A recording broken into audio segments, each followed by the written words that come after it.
Pat. How you doing? I'm good, thanks. Uh, Thank you for taking the time to speak to us. So basically, it's been a couple of days, or actually a few days after the fight down in London. You've had time to reflect and review the fight. Um, can you tell us what happened? Well, you know what? It's very hard without it sounding like you're trying to make no excuses. I mean, I believe you can train for the fight as hard as you want physically, okay? Which Lyndon did train hard, but I think the mental approach that he had going into the fight was wrong, and I think the attitude that of the fight plan was also wrong as well, because what Lyndon tried to do was he tried to take Anthony Yarde's power, and basically the way I see it is he came down to Anthony Yarde's level. What I mean by that, no disrespect to Anthony Yarde, when I say he meant that to his level, it made it easier for Anthony. Where if you notice the first fight, it made it very difficult for Anthony. He stayed away from him, stuck behind the jab. First time, mastered the game plan. He worked so hard on the strategy of the game plan. It wasn't about the physical attributes. In sparring, he kept him at distance. He worked behind the jab. He mastered it. With everybody that he was sparring, I made sure he did that. Um, this time round in sparring with Lyndon, I found him sitting on the ropes a lot and fighting, and I kept saying to him, listen, why are you sitting on the ropes? Why are you doing this? And, for some reason he had his own strategy that he wanted to fight this fight. And I remember him saying to me one time that he's going to walk him down. And I said, no, you're going to stick to your game plan. You're going to stick to boxing. And if you want to do that later on in the rounds, then you can do that. But at least draw some of the sting out of what he's got. Because no matter what, yeah, he's had 20 odd knockouts or 19 knockouts out of his fights. So what would be the point to be sitting on the ropes and being like the heavy bag? Do you know what I mean? And when I was in the corner and I seen what he was doing, it just come to me what I was watching in the sparring to what I was watching in the fights. And I remember him, we had a kid called Wickham King we were sparring with from Paulie de Silva's gym. And I remember him sitting on the ropes a lot with that in that sparring. I'm thinking, why is he doing this? And that fight just reminded me of what he was doing with Wickham sitting on the ropes and going square on. And it was like, I don't know. So basically, I mean, what I'm trying to say is when you don't stick to a game plan, yeah. Because in training is easy. Sticking to a game plan is very hard. Because when you don't stick to a game plan and it starts going wrong, it's like a train that comes off the track. It's like you can't put it back on. It's been derailed. You've got to wait the next day or 2 days before that train can go back on the track, because it's going to take a lot of repairing. And that's like Lyndon. Once he's got something in his mindset to do something, then it's very hard to change that mindset. Yeah, and he believed that what he could do, but he's had to pay a heavy price for it now, and losing the way he lost, he's probably embarrassed. He probably feels like he's let a lot of people down. He probably feels, but hey, this is boxing, and what I would say to Lyndon, is we have to go back to the drawing board. He would have learned a lot about himself in this fight, and he's got to go back to the drawing board now, and let's get the next thing right and pick up from where we left off and stay positive, because this happens. This is, look what he did the first fight. I mean, he made it easy for himself.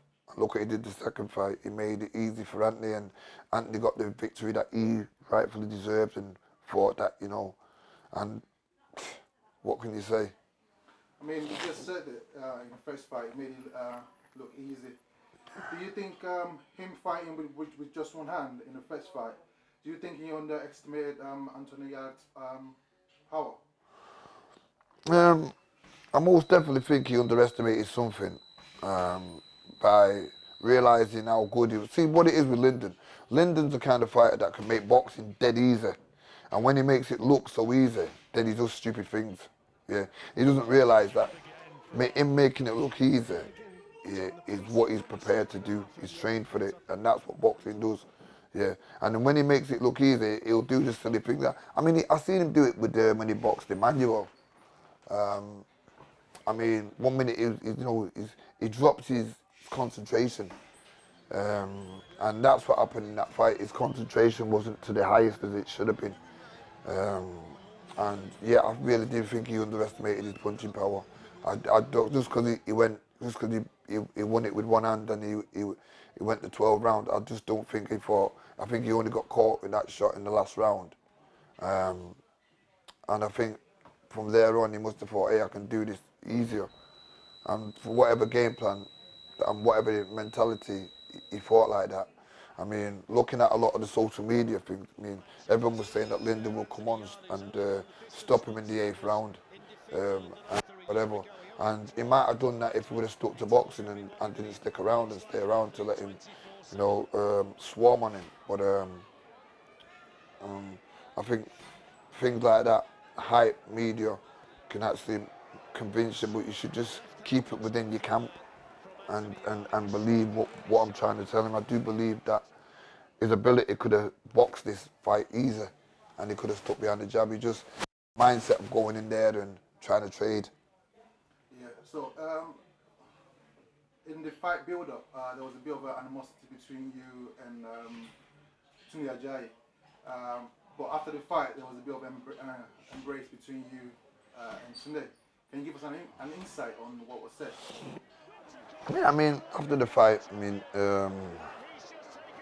Anthony had come up and, obviously it was their day. He gave us a hug and he said, listen, make it up with Tunde. He said it 3 times in my ears, make it up with Tunde, make it up with Tunde. And then straight away, Tunde come over, put his arm around and said, look, Pat, I respect you, man. I love you, man. I respect you and whatever. And I wasn't about that, wrongs don't make a right. I wasn't going to say, oh, go away, I just thought, what, it is what it is,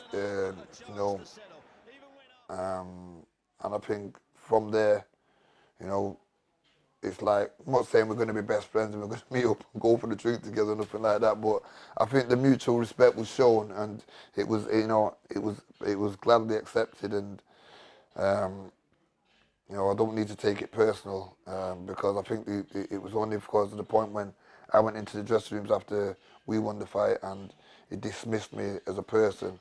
I looked to him to kind of like, shake his hand, condolences kind of thing, and you know what I mean? But he embraced me. I don't know if he would have done that if it would have been the other way around. That might have been a different matter if, would you believe that this, obviously he was happy as Larry and his fight had just done something remarkable.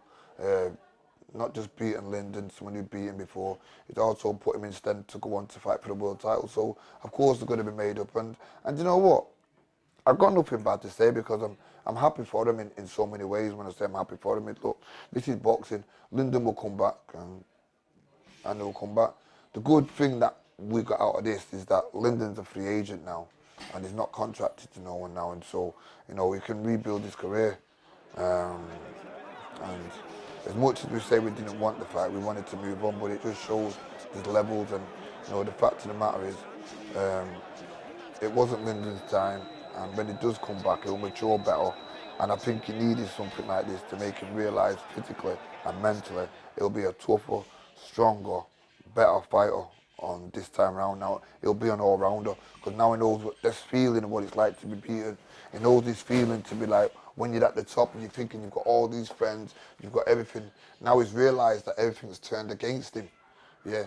The media's turned against him. 1 minute it was the greatest thing because he won a fight with one hand, and next thing he's fucking, he's this, he's that, and now, obviously, watching what he did to the day, obviously he looks down, he looks flat, he looks like, hey, do you know what I mean? But this is boxing.